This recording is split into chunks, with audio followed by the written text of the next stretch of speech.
This is the first time this sneaker has ever released since the original sample, and I'm excited to unbox the Air Jordan 11 Low Bred. Oh yeah, and if you didn't know by now, my name is DJ, and this is the DNA show.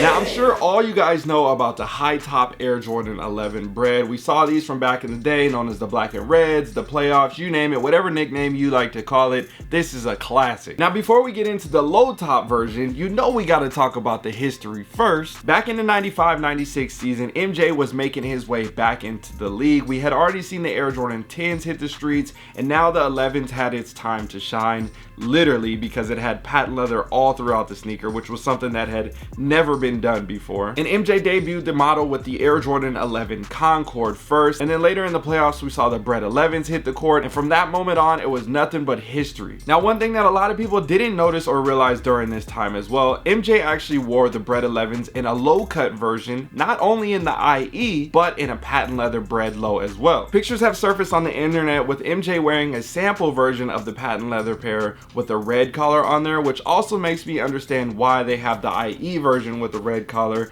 and then having the previous release that we saw with the red collar from 2015. So the 2015 version was technically the first Bred 11 patent leather low, but that was a sample iteration that hadn't hit the court. And now this version right here is going to be the most similar to the original cut and original style and same color blocking as the pair that MJ wore on the court back in the day. Another thing to note when it comes to the 11 lows, back in the early 2000s there were a ton of colorways that hit the streets. Well, not a ton, but several colorways. You had women's and men's colorways, which became standard classic like OG models, face box era, good time sneakers, but we never actually got the Bred 11 during that time, nor the Concord or the Columbia, which is something we didn't see in a retro iteration until later, years later, like 10-15 years later after that. And then we started to see the low top Concords, the low top Breds, the low top Concord Breds, the Cool Grays, the Columbias, the Space Jams. All that stuff started to release later in time, and I still think now, after seeing this version right here,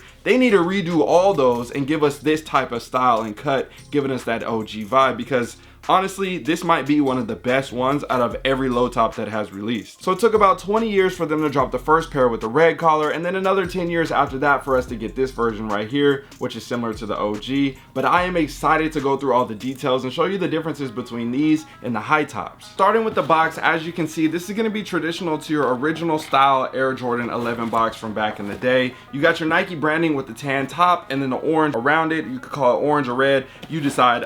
I've heard both from different people. Either way, you got the Just Do It branding here on the side in a smaller text, and then on the back end of the box right here, you're going to see some text that says engineered and built to the exact specifications of championship athletes from around the world. And then underneath that, you're going to have tan on the box with the bottom half of the box being black. Now on the size tag, it reads Air Jordan 11 Retro Low Black Varsity Red, size 13, just for me. Shout out to the homies over there at Soul Stills. I got these for a really good deal. They do special drops, so if you guys haven't checked them out, I'll make sure I'll link them down below in the description. Yo, just wanted to interrupt real quick and let you guys know we are very close to 400,000 subscribers. So if you haven't already, make sure you guys hit that subscribe button. And when we get there, we'll do a big giveaway. All right, let's keep going on with this video. Now, one thing I like about this box in particular, it's going to be the same as the box like you see on the Air Jordan 11 Bred High that previously released a few years ago. Now, lifting open the lid of the box right here, you're going to see you got your all over carbon fiber print paper, and peeling that back, you got the shoe. Oh, you got the shoe. So let's go ahead and start with the bottom of the shoe and work our way up, and then we'll get into the comparisons against the high top and see what you guys think about those, because honestly there's a lot of similarities but definitely some differences. Classic standard Air Jordan 11 retro bottom. You got your all over very semi-translucent red outsole, and on the front and the back end you're gonna have black traction pods here in a herringbone pattern, and then in the center of the foot right here you're gonna see a black Jumpman stamped on top of the carbon fiber behind the rubber. Now one cool thing about the Jordan 11 was a nice innovation. They had the carbon fiber plate that goes throughout the front and the back end of the shoe, and then you have the exposed carbon fiber right here on the inside of the foot.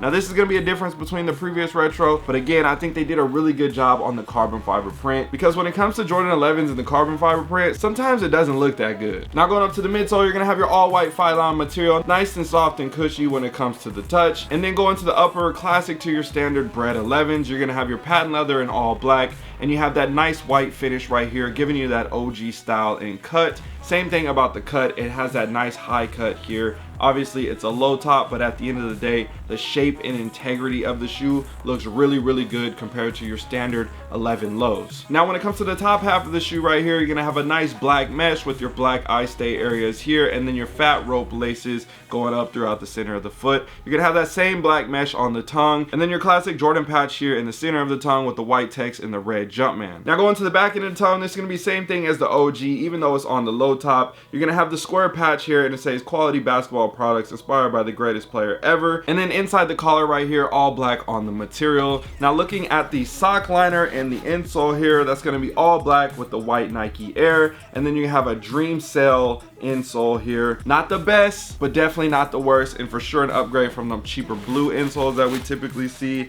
Now, one thing I would say is I would prefer a polyurethane insole on all the OGs, but again, we'll take what we can get, and I'm not mad at it. Now going to the back end of the shoe, as you can see, they still have that same branding with the Jumpman in the 23, but it's always funny looking at this because the 23 is in the same spot. You got that wider 23 text right here in the all white, and then you're gonna have that little baby Jumpman right there in all red. They can't fit it on the side of the ankle like the Jordan 11 high, so they had to put it somewhere, and they still decided to stay consistent with it here. So now that you guys have seen more details of this sneaker, let me know what you guys think down below in the comment section about the shoe, and let's go ahead and compare these to the high tops. And again, we'll get into the poll results, whether people think the shoe is fire or trash, and also which one they like more, the high tops or the low tops. We'll talk about that a little bit later in the video. Obviously, first things first, yes, you can see one shoe is high, one shoe is low. We all understand that. Let's start with the bottom of the shoes and work our way up. So looking at the outsoles, as you can see, all red, black, carbon fiber, everything is very similar, but that's the big thing, the carbon fiber. So if you look at the carbon fiber on this pair, it has more similar to that OG style with the white and black, more of a checker print look to it on here. And then on this pair, as you can see, it's got that all black with the carbon fiber, giving you kind of a two-tone, but at the same time still very similar with the coloring.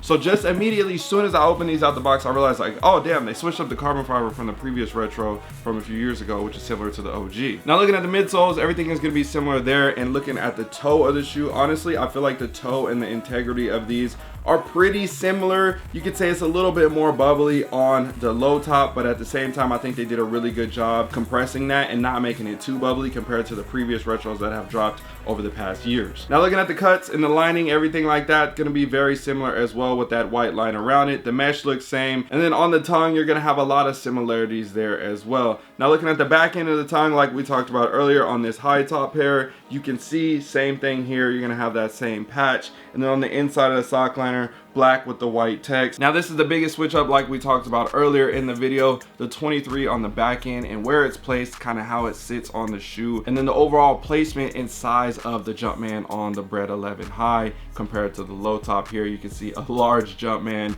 and a very small Jumpman on the shoe. But overall, I feel like when I put these two shoes side by side, I feel like they did a very good job of giving us a very realistic and similar version to the OG and staying consistent with the styles and cuts between the high top and the low top on the bottom half of the two shoes. Now again, like I said, this is a low top version, so you can see when you put the two shoes side by side, the patent leather height in general is going to be lower on the low cut version, simply because the shoe is more compressed and they can't make it go that high. But overall, at the end of the day, I feel like the styles look very similar. Now when I asked the people the question about the low top, whether they think the shoe is fire or trash, this is what they said. 85% of the people chose fire and 15% of the people chose trash. So for me, that means this is potentially up there as one of the top 10 or top 15 sneakers of the year.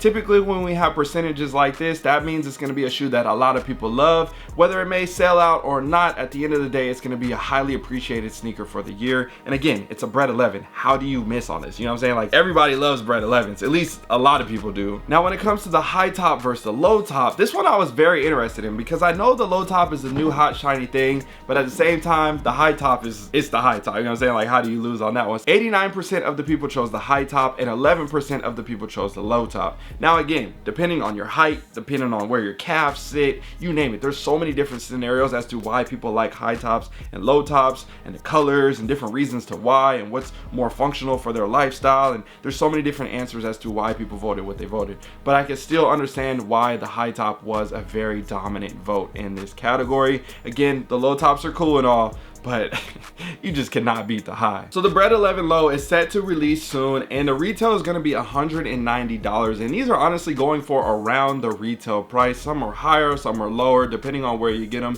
At the end of the day, I think this is a very affordable cop. Again, I'm not sure if they're going to sell out. I feel like low-key they will, just because there's a ton of stuff going on and random other shoes are starting to sell out, so I don't know why these wouldn't. But again, we'll find out depending on what city you live in, and you guys can share your results down below in the comment section on what happens on release day. I would love to see you guys' experiences, and again, I hope all you guys are able to hit on the shoe and get it for retail.